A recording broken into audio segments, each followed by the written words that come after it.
at my dad's will reading. My cousin Derek laughed and said, I already took the money and spent it. Good luck getting anything. But the lawyer, Mr. Grant, just smiled and slid a folder across the table. You might want to read this first, he said. Derek's smile disappeared as he started reading. I had a bad feeling when I walked into the law office. The air felt heavy, like something bad was about to happen. I sat down at the long table, my hands clenched in my lap. My dad and I didn't have the best relationship, but I was there to hear his will out of respect. Derek was already there, looking way too confident. He was wearing fancy clothes and an expensive watch. Derek never had money, so something was definitely off. Mr. Grant cleared his throat. Thank you for coming. As you know, Mr. Porter's estate will be divided as per his wishes. Any questions before we begin? I stayed quiet, but Derek just said, nah, let's get this over with. He looked like he was holding back a laugh. Mr. Grant read the will. My dad had left money, property, and other things to both me and Derek, but as he kept reading, Derek's grin grew bigger. Then came the shocker. The inheritance, which was held in a trust, was already given to Derek 6 months before Mr. Porter's death, as he requested. What? I said, feeling sick. Derek burst out laughing. Yeah, I already got the money and spent it. Good luck getting anything. I stared at him, feeling cold and angry, but Mr. Grant wasn't bothered at all. In fact, he looked amused. Then he did something surprising. He pulled out a folder and pushed it toward Derek. Actually, he said calmly, you might want to read this first. Derek's face went pale as he opened the folder and looked at the papers. What? This can't be real, he stammered. Mr. Grant adjusted his glasses. Oh, it's real. Your father suspected you'd try to get the money early, so he set up a fake inheritance to test you. The real inheritance was never part of that trust. I blinked. A test? Derek was shaking now. This is... Mr. Grant cut him off. Yes, it was a test. Your father wanted to see if you'd try to take the money before you were supposed to. Doing that triggered a rule that disinherited you from the real estate and assets. I couldn't help but smile. So, the money Derek took wasn't even the real inheritance? Mr. Grant nodded. Derek shot up from his chair, fists clenched. You're lying. I spent it all. The houses, the cars. I invested it. You can't just... Mr. Grant calmly slid another document across the table. Actually, we can. That's a court order freezing everything left from the stolen trust. Derek went silent, then suddenly started screaming. He began pacing the room, running his hands through his hair. This isn't happening. This can't be real. Mr. Grant sighed. Oh, it's real, and it gets worse. Derek looked up in panic. Worse? Mr. Grant tapped the next page. Your father knew you'd blow through the money, so he made sure you're legally responsible for paying back every cent. Derek collapsed back into his chair, breathing hard. I can't. There's nothing left. That's unfortunate, Mr. Grant said coldly, but we're prepared to go after everything you have. Your father made sure of it. Derek clenched his jaw. You can't get blood from a stone. Mr. Grant raised an eyebrow. You can if the stone committed fraud. I couldn't help but feel satisfied. Derek tried to cheat my dad and ended up ruining himself. He had played himself, and I didn't have to do a thing. Derek's breathing was shaky. I have a house, a car, but... Mr. Grant raised a hand. Not anymore. Derek froze. Mr. Grant gave a cold smile. Everything you bought with that money will be sold to pay off the debt. You won't have a single penny left. Derek looked completely broken. His hands were shaking as he realized how badly he had messed up. And me? I just sat there and watched. This was the best day of my life.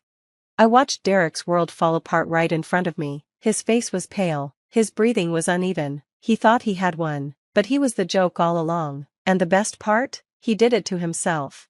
Mr. Grant started packing up his papers, ignoring Derek's meltdown. You can review the documents with your own lawyer, he said, but I suggest not wasting time. The court orders take effect right away. Derek's eyes darted around like a trapped animal. No, no, no, this is fraud. He pointed at me. You set me up. This can't be real. I chuckled. Oh, it's real. Derek shot up from his chair, nearly knocking it over. I'll fight this. I'll sue. This is a scam. You can't just take my money. Mr. Grant looked bored. It was never your money, Derek. It was a trust you stole from your own uncle. And now, you're facing the consequences. I expected Derek to lose his temper and start screaming, but instead, he did something worse. He smiled, a creepy, twisted smile. "You think I'll just let this happen?" he said softly. "You think I don't have options?" I tensed up. Mr. Grant's grip tightened slightly on his briefcase, but he didn't show any fear. Derek leaned forward, his voice low. "Here's the deal, you call this off, and I'll make sure nothing bad happens." Silence. Then Mr. Grant shook his head. Threats. That's always a desperate man's last move."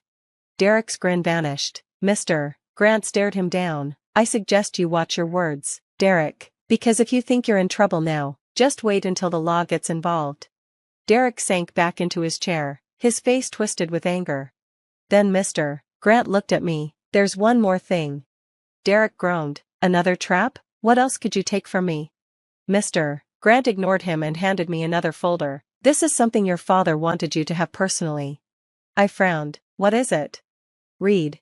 I opened the folder. The first page made my heart skip a beat. It was proof, bank statements, fake signatures, years of stolen money, and Derek's name was all over it.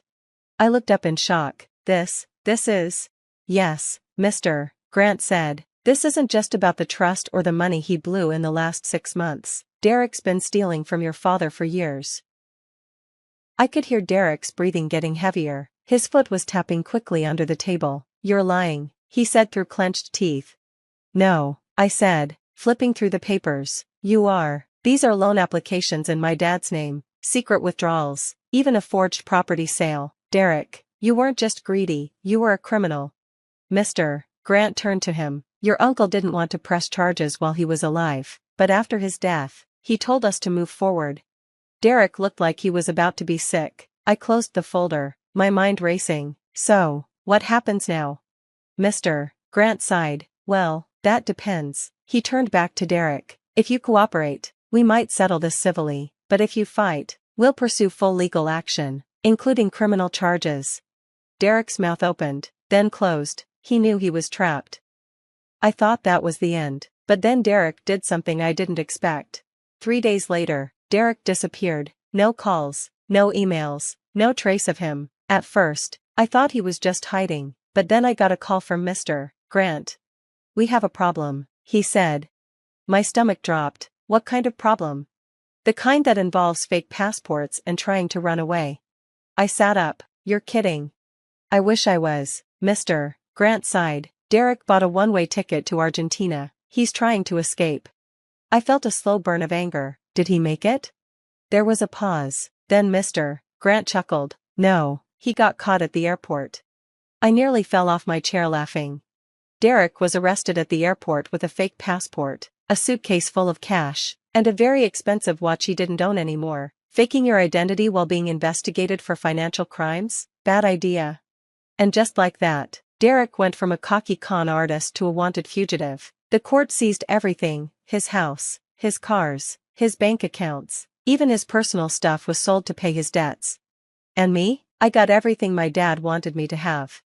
Derek didn't give up easily. He spent months fighting the case, but there was too much evidence. In the end, the law caught up to him. He was convicted of fraud, theft, and attempted identity fraud. His sentence? 15 years. I visited him once, just once. He looked different, thinner, paler. The arrogance was gone, replaced by something broken. "You happy?" he spat through the glass. I thought about it for a second, then smiled. "Yes," and I walked away. After Derek was convicted, I thought it was all over. I had won. I got my father's estate, his money, his business. Derek was in prison, with nothing left. I was finally free of him. Or so I thought. 6 months after Derek's sentencing, I got a letter, not an email, but a real, handwritten letter. It was from Derek. I almost threw it away, but curiosity got the best of me. The letter was short, and it scared me. "You think this is over? I have friends. You took everything from me. Now, I'm taking something from you." No signature, just that one chilling sentence.